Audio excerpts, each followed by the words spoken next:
داخل لجوه عايز يعدي ما يعرفش يعدي احمد فتحي، تروح سهله للمشاهد كما نشاهد. احمد الشناوي ده كان مؤمن زكريا عبد الله سعيد، يتعمل هناك مره ثانيه في الشمال، هيرفع صبري، عرضيه عاليه خطيره بالقلب مره ثانيه، مفيش فولو، والحكم ادى ايه؟ ادى ضربه جزاء. الحكم وضربه جزاء على اسلام جمال، وبيطالبوا بكارت كمان. محدش يكلم المجري، محدش يكلم المجري. وادي العاليه شده واضحه، شده واضحه، جايب عمرو جمال طبعا شادينه وموقعينه على الارض. بتتكلموا في ايه يا جماعه؟ بتتكلموا في ايه؟ اهي ده التيشيرت ايه؟ ده عهده، ده هيتقطع يا راجل. اسلام جمال شد تيشيرت عمرو جمال، واضحه وفيها سذاجه دفاعيه. كان ممكن جدا اسلام ما يرتكبش الخطا الساذج ده، لانه الراجل كان بظهره وكان اسلام ورا ظهره. نفخه عبد الله السعيد المعهوده، داخل عبد الله، وعبد الله يا عيني يا عيني عليك يا عبد الله يا جميل المحيي. حلوه حلوه حلوه حلوه حلوه. عبد الله عملها رايقه. اول تسديده على مرمى الشناوي في الدقيقه 32 من ضربه جزاء، انتفضت جماهير النادي الاهلي. حلوه حلوه حلوه حلوه حلوه.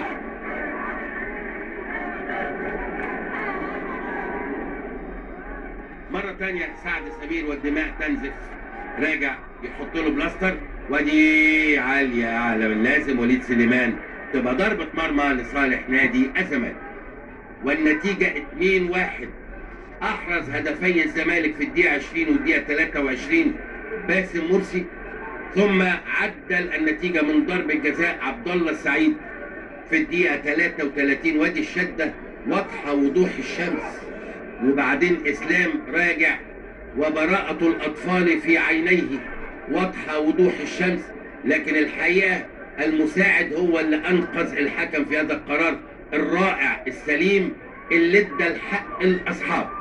وبعد كده باذن الله يبدأ الموسم القادم بالدوري العام، غالبا هيبقى في نص سبتمبر ان شاء الله. ضربة حرة على علي فتحي اللي واجد مشقة انه يتقدم لقدام في وجود وليد سليمان اللي بيلعب ورا ظهره على طول. كان معدي في الكرة اللي فاتت دي منتهى الخطورة، حاجة مش معقولة ابدا.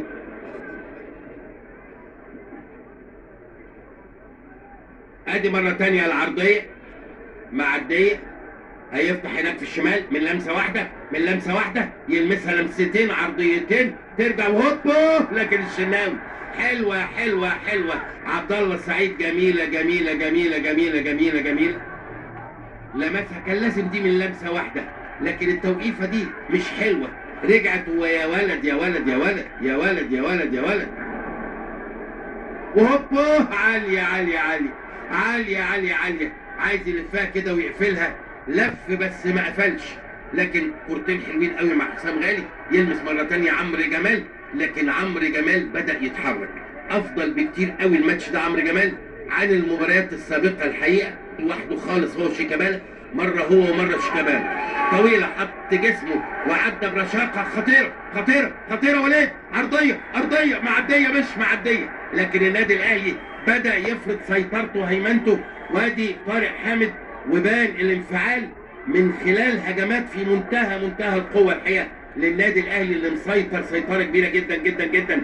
اديله 6-7 دقايق بخطورة شديدة. ادي الخوف، نادي الزمالك خاف على النتيجة، رجع لورا، منتهى الخطورة الحقيقة الامر ده. حط جسم وليد سليمان بحرفنة عالية قوي وزقاها من ورا علي فتحي اللي بيعاني الامرين. وادي العرضية، لكن تضرب في اسلام جمال يا ولد يا لعيب. لو ما ضربتش في اسلام جمال كانت راحت انفراد، لكن ضربت في اسلام، غيرت اتجاهها، طلعها طارق حامد. 5 دقايق وقت بدل ضايع. هتقول لي ال5 دقايق بتوع ايه؟ هقول لك وقت الاستراحة اللي كانوا بيتناولوا فيها المشروبات.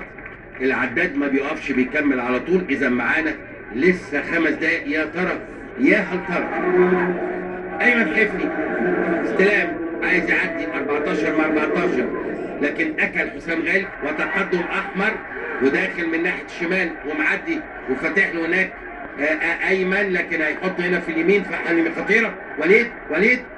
وليد دخل فتح هوبو، لكن عاليه وبره. طبعا بالاضافه للوقت اللي سعد سمير كان اتصاب فيه. وليد سليمان دخل، هو عايز يتليم عليها ويشوط هنا، لكن الوضع ما كانش سليم قوي للتسديد من وليد سليمان، لكن الله يكون في عونك يا علي يا فتحي. داخل لجوه ويلم كورته مره ثانيه، يفتح لمؤمن زكريا في اليمين، يلعب بكعبه الصبري مره واحده، عدى خطيره عرضيه عاليه وهوبا، يا نهار يا نهار ابيض يا عمرو يا جمال، طلع كده بدري سنه صغيره، لكن الولد ثبته حلو قوي. مؤمن بالمستلمات تثبيته تحفه. شوقي السعيد وقف وقفه وطلع بعيد قوي، دي كانت عايزه تتزق بقى في البعيده، كانت بقت حكايه الحكايه حقيقه يعني. خلاص ثواني ويطلق الحكم المجري الدولي ساندر اند صفاره نهايه الشوط الاول بالفعل في الوقت والزمان.